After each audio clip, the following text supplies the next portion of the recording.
So let's start with a very simple question for you.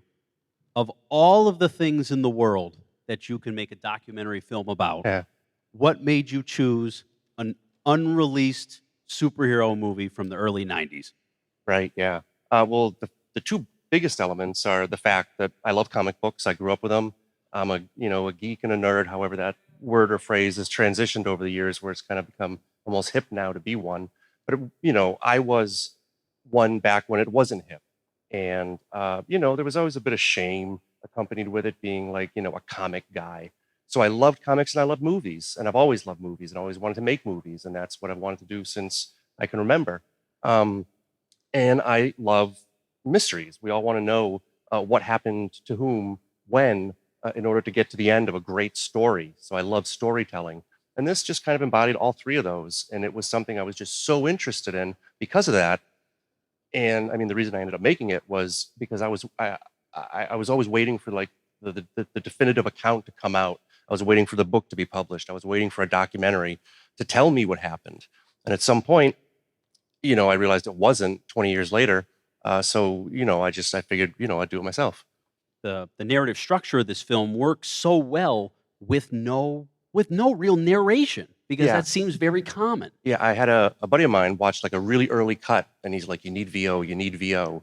And I'm like, I can tell the story without voiceover. And it was an early cut. It had no music. It was jump cuts. It was structured, maybe not as, whatever the word is, as it is now, well.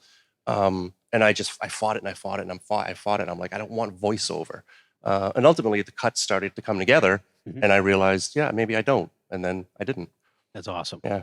And when you started making this film, we've been talking about this project all the way even before you launched the Indiegogo campaign Yeah. for it. Right now, that was 3 years. You said, Yeah. Almost 3 years ago. right? And you want to talk a little bit about the campaign and Yeah. how it went? It was miserable. I mean, I've been in video production for most, if not all, of my professional life. So I can like put together a budget. I know what we need to get to a location. I know the crew we need to hire. I know what the costs associated with them are. So we had come up with a budget of about $60,000, which was comfortable. Sure. It's like we can fly in. We had to fly in Oli from New Orleans. We had to fly in Jay from Northern California. Most of the other people were in LA. I had to go there. Mhm. We had to go to New York for a couple of the other interviews. So yeah, I had the 60 grand and I had a whole broken down line items and budgets. And we like Kickstarter, everybody has Kickstarter campaigns now. And we raised like just short of $6,000 and that was it. A Right. tenth, right? And then it was like, oh geez. But it got me like the plane ticket to California to shoot, 14 of the interviews over like a 3-week period. And then it was just, oh, okay, then we're just gonna have to do it ourselves, or I'm just gonna have to do it myself. So I had to, log all the footage and edit all the footage. I couldn't hire an editor just because we didn't have the budget. How much footage did you have when you started piecing it all About, together? yeah, about 90 hours, 80 odd hours of interview footage. So And each this finished interview, film, and this finished film was how long? 85 minutes, 85 minutes out of all those over hours. 90 hours. Yeah. Each interview was like 2 or 3 hours long with each. Yeah, we're going to have like, I mean, that's cool to have all that. But then when you have to log through it and you realize, goodness, whew, it's a lot of work. We'll have a lot of DVD extras though, a lot of features on the Blu-ray that'll The be coming full, the out. full uncut interviews Yeah, of Doomed. right. Yeah. So once you began production and you did, you got all those people together, you did all the interviews. How was the shooting process for you? Was it unlike anything you've ever done? Was it challenging? No, it was. I remember you telling me everybody seemed very generally eager to participate. They were. That was easy. The scheduling had its bumps because you have 3 weeks to shoot 14 people. So that was hairy in parts, but more or less it was pretty easy because I come from this production background. I know how to schedule. I know how to, do interviews and all that. And quite frankly, it was a lot like. I mean, it was a lot like my old gig. When I go to interview somebody at, a salesperson at Mass Mutual about some new plan coming out. You put them down on a camera, you ask them questions, you try to relax them, you maintain eye contact, you lead questions, and you get what you need. And they just had so much to offer, and that's why we ended up with 2 or 3 hour interviews. But it was just I grew up with this type of storytelling, so the production wasn't that hard. It was the post, the editing that was monstrous. When you want to talk a little bit about the post Yeah, I production mean, I went process? it, yeah, 2 years to edit it, to get 90 hours down to 85 minutes.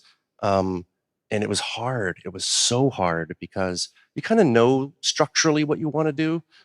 Stories are told in acts. You have beginning, a middle, and an end, and you have setup, and then you have conflict, and then you have resolution, right?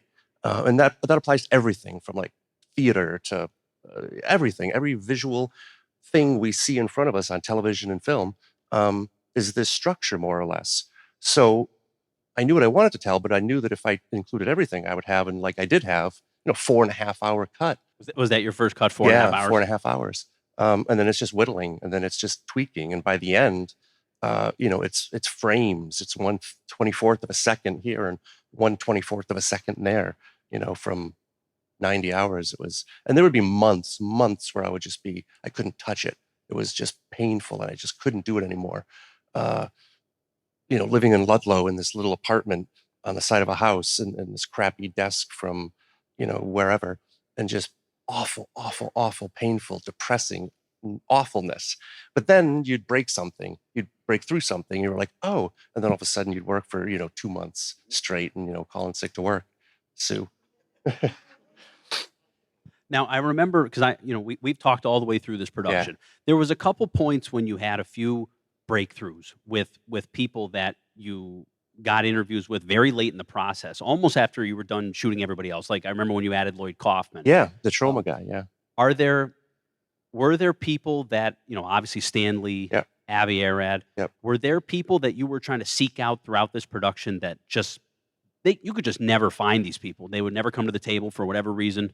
No, no. It would Besides be those two, with really, the they were the big ones. exception of Avi Arad, Stan Lee, and somebody from Constantine Film from Germany, which we just couldn't get through at all. Stan Lee did. We corresponded with Stan Lee, and ultimately he declined. But with like the Avi Arad thing, we were even trying to play with how do we word this, that we just tried to reach him and he never got back to us. Um, there was the cinematographer, a guy named Mick Perry, who we kind of wanted to talk to. The writer, I guess, is to your point, Craig Nevius, who wrote the screenplay. I was in regular contact with him, and we had him scheduled. And then at one point, he's like, "Yeah, you know what? I don't think I want to do this. It's in my past. I don't have much to offer." Ultimately, I don't know if he would have. When I first saw a version of the film, I like the fact very much that the villains of the film really turned out to be Stan Lee and Avi Arad. Yeah, I mean, it was. We didn't know that going in. We Of weren't sure course. who the villain was going to be. We knew the story more or less, but and that was structurally part of the problem I had when I was trying to tell the story through editing. But Constantine Film ultimately, I think, kind of rose to the fore. And you have to remember that if you go to see that new Fantastic Four movie that just came out, in the lead credits of it, it's a 20th Century Fox. Yes, It's a 20th Century Fox production, a Constantine the film. last ones were too. Yeah, all three of the most recent Fantastic Fours were all Constantine film, and they were able to do that. They were able to make hundreds of millions of dollars because of this movie, because of this rush to production to save that copyright and maintain it for another 10 years. So if they didn't do this scam, they wouldn't have made all those hundreds of $1 millions. The rights would have gone back to Marvel in 1992, and Marvel Studios would now have control over the Fantastic Four, which they still desperately want to get. But Constantine Films just, still has it. Where was the first time that you saw the film? Do you Yeah, remember? sure. Yeah, it was I went to I don't think there's anybody here. Darren, my brother. We went to a Fangoria weekend of horrors, a horror movie convention in New York City. We used to go to every year. And yeah, it was there. It was a bootleg. It was a VHS tape. And we were freaking out. We were like, oh my God, here it is. And would rush to get home and rush to put it in and rush to watch it. And it was horrible, horrible quality, but it was like, the Holy There it Grail. is. It was. And then I just spent, the next 10 years looking for better and better and better copies of it. So then when DVDs came out, and then you go to the booths and you say, could you put this in? And you look at it and you're like, hey, that might be a generation better than this one. And I ended up buying, I think it was like 8 or 9 of them, different qualities. Trying to Right. upgrade every Yeah. time. Yeah. Now the movie, your movie Mhm. has the movie in it. Yeah. Can you talk a little bit about how that is? I'll use the word possible, but you want to talk how that's Right. No, possible? you can We use should talk quick before the cease and desist shows Right. up. You can use the word legal. And at every turn, we expected Marvel or Constantine to contact us and say, don't you realize that you can't do this? You can't use these clips from a movie that was never released. It's illegal it's copyright infringement. But in each screening that we had in the West Coast over the summer, we just kept waiting for that guy in the briefcase and saying, here's the cease and desist. You can't do it, and it hasn't happened yet. Do you want to talk a little bit about um, the eventual potential release of this film? Sure. I mean, you can get a glorious special edition You of can. the Captain America. Oh, right, The awful yeah. Captain America with J.D. Salinger's kid in it. Yep. And the Italian Red Skull. Why do you think they have been so reluctant to even, embrace this culture of, hey, the old corny stuff is cool? Yeah. Why do you think this movie is not out yet? Yeah, I don't know. Because we have Oli and Joseph and Alex and everybody saying, release it, it will make money. And it will, and it didn't. Avi Arad didn't burn it. That's ridiculous. That's silly. So it does exist. Constantine Films Roger got bought out by Constantine for $1 million, as a clause in the contract allowed. Marvel then stepped in and said, this, and remember, this was when Avi was really starting to get into the Hollywood scene and wanted to start building the Marvel brand. Yeah, just right around X-Men, just before Spider-Man. Right, exactly, right before Spider-Man. And Marvel gave Constantine Film $2 million, and they gave them the film, but they still retain the rights. I just think it's like an embarrassment for Constantine. I just think that it's that redheaded stepchild that they just want to bury and want nothing to do with. And I don't understand the logic, because it could be profitable. And the only thing I can imagine is that the longer away from the original shelving they get, the more embarrassing and the more of a flub it looks like that they haven't released it. They've done a very poor job of keeping it hidden, because you can, if you want, when you go home tonight, you can go on YouTube. The entire movie is there in a reasonably good quality, right? More or less. Not awful. So if you want to see this film, it is available for you to watch through illegal means. Yeah, right. I mean, yeah. So that's just, it's very odd that they never is. have try and make some money off it. Yeah. Did you have to process E&O insurance? That's a good question. He's asking if we had to get E&O insurance. And did you have to produce a chain of command? Yeah, chain of ownership of exactly. So right now, our movie's currently in that place. Our distributors fronting all the money, and they'll take it away from us when they release it until they break even. So it's currently every image and every clip and every sound effect and every song and everything has to go through a legal process where they go through it and make sure that we're not breaking any copyrights by using what we use. Once it's cleared, which it's not yet, I still have to make a bunch of changes. That's why that donation box is out there. Then we submit it for E&O insurance, which is errors and omissions insurance. And the distributor can't release it without that insurance, because it protects them from getting sued by something I did by stealing an image off Google, from some photographer somewhere that I didn't credit. So yes, we need, insurance. It's not cheap. Neither was the lawyer. But our distributor is fronting all of that. And then once we release, all this money, presumably will start coming in, and then they get to pay off the $8,000 we've paid the lawyers already, and then the $2,500 the E&O insurance is going to cost. So yeah, we have to go through that whole process, and it's a pain. It's not fun. I might take next semester off. So Take a sabbatical yeah, to finish this thing up. Sabbatical. Any other questions from the audience? Who would you say was your favorite interview among the cast and crew? It's a terrific question. I'm not sure if it's noticeable, but we did Mark, the executive producer, who was kind of the bald guy, who gave us that quote, "How many movies did Roger Corman make and never release one?" We shot him last because I knew what we needed to tell the story, and if we didn't get it from any of the other 13 people, I knew that I could ask Mark and have him fill in all the holes. So he appears, strategically throughout, giving us information that we Controlled need. narrative. He's the exposition, right? But my favorite was probably Michael Bailey Smith, the big bald guy who played Ben Grimm. It affected him profoundly. And he was the guy who was putting up all the money for the barnstorming, sessions that they did. And he was just he's 6'6", huge. You saw that picture when he's like this in front of the thing. He was just, everything he spoke was from the heart. Everything he spoke was just, so raw. So I liked that interview. It was a pretty painful interview, but he got great stuff. But Oli was probably my favorite. He was the funniest. He's dropping F-bombs and he's just Sicilian, and he was great. So those two guys are tied, I guess.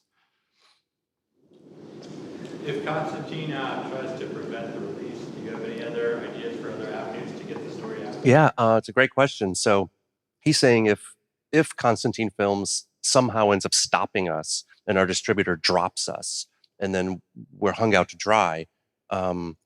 Yeah, I don't know. I mean, the irony is, of course, that we could follow the route that the original took and just leak copies out there. Put it on the Pirate Bay now. Yeah, exactly. We'll upload it and let people torrent it down. Yeah, I mean, the good thing is ultimately I'm not out much money on this. It took me 3 years, and if I were to put a dollar value on how long it took me to make this and edit it, it's tens and tens and tens of thousands of dollars of my edit time. If I charged, whatever the going rate is for an editor, I'll be, we're only out like the $6,000 it cost us and then my time. So I'm not going to lose money. So yeah, I just want people to see it. So I'd do that in a heartbeat just to say F you to like, Constantine and Marvel and all them, and let them take it down wherever it is, or I don't care. But I want people to see it. That's all I want. I'd like to make money. We haven't made any yet. But I just want to make money. I mean, I just want it to be seen and hopefully make money. So I'd upload it somewhere in a heartbeat. All right. Oh, we do one more. What was one of the most surprising stories that came to light during one of the interviews? Surprising. The most surprising was the goofy guy that we shot in New York, Lloyd Kaufman, who we show mostly, if not exclusively. Yeah, I cut him out later, so he's only really at the beginning. And we went to interview him because he's kind of like a Corman-esque figure. He's a producer, a director as well, but he's a producer slash distributor. So he maintains the rights to all his movies, much like Corman did. So we thought it would be interesting. I thought it would be interesting to talk to him about, if this happened to you, how would you react? Would you react like Corman, like a businessman? Would the artist side of you battle with, with the commerce? But in the interview, he revealed that Constantine Films had approached him at about the same time that they'd approached Corman. And I was like, Jared, you remember, like, we had no idea that Constantine had approached Troma, which was like, to most of you means nothing, but to the people who like The Toxic Avenger, we're like, holy cow, could you imagine a Lloyd Kaufman Fantastic Four? That was like, absolutely blew me away. And I ended up not using any of the stuff that I went to interview him for. The only stuff I ended up using was the stuff about, them possibly producing it. So that was like, that was great. Oh my God. I just remember looking at Jared and Bob saying, oh my God, do you guys believe this? That was great. That was definitely the most surprising by far. Anyone else? Oh, another one. Did you try to reach out to anybody else at Marvel besides Avi and Stan to try and get someone to talk to you about it, or did they all shut you down? No, we only approached Stan and Avi directly. In hindsight, maybe Kevin Feige, who is actually not kind of the guy at Marvel anymore, up until very recently, but they wouldn't have been able to tell us anything. Nobody who is around now at Marvel was around then. So I don't think they would have had any information, even if they were willing to tell us. They wouldn't have had any information that would have helped with the investigation or with the story. And the Stan Lee thing was disappointing. And part of me, I watched this movie so many times, and I keep thinking, am I mad at Stan Lee because he turned down our interview, and is that why I treated him like I did, or is he as I show him to be? And I think and I hope that it's the latter. I mean, you have to look at that in perspective. Like no one has left at Marvel. Marvel was a tremendously different company back then. Oh gosh, on the brink of bankruptcy. They were almost bankrupt. I mean, majority owned by Ron Perlman, not that Ron Perlman. Yeah, Ron Perlman, the Revlon right, guy. Yeah, who was. There's a moment when Alex refers to Ron Perlman, and I always thought, should I try to identify who he's talking about at that point, because most people don't know who Ron Perlman is. I ended up not, and just he's included in this list that he says of everybody that benefited from the movie except for, us, the guys that made the freaking thing. So if there's no more questions from the audience, I'm going to have one more question for you, Mark. Sure. Why can a good Fantastic Four movie I not be know. made? Yeah. Yeah, everybody, I've literally, and I always give the same vague, ambiguous answer. And I mean, it's mostly I don't know, but it's also, I think, and it's what this movie or what the original movie did so much better than the subsequent films is that the Fantastic Four is a family. You know, they were the first family of Marvel Comics. They're a family. They're related. They're brother, sister, husband, wife, as opposed to a group that comes together, you know, through disparate elements and circumstances, which is arguably easier to do because you have to do less relationship stuff. And I think maybe as these filmmakers approach the material, they don't concentrate on the family aspect and they just want them to get together and have cool powers and fight. Maybe they're not interesting enough without that family dynamic. And I think the filmmakers in the last three movies, less so in the last one, deal with the family, you know, and that's I think why it struck a chord with readers, because everybody has brothers and sisters and husbands and wives, and not everybody, uh, but I think they just lose that part of the dynamic when they've made these last few movies. And I think if they concentrate on the family aspect of it, there's something there. I don't know. That's my answer. That's a good answer. Thank you. So if that's it, thank you, Marty. Thank you. Thank you, everybody, for coming.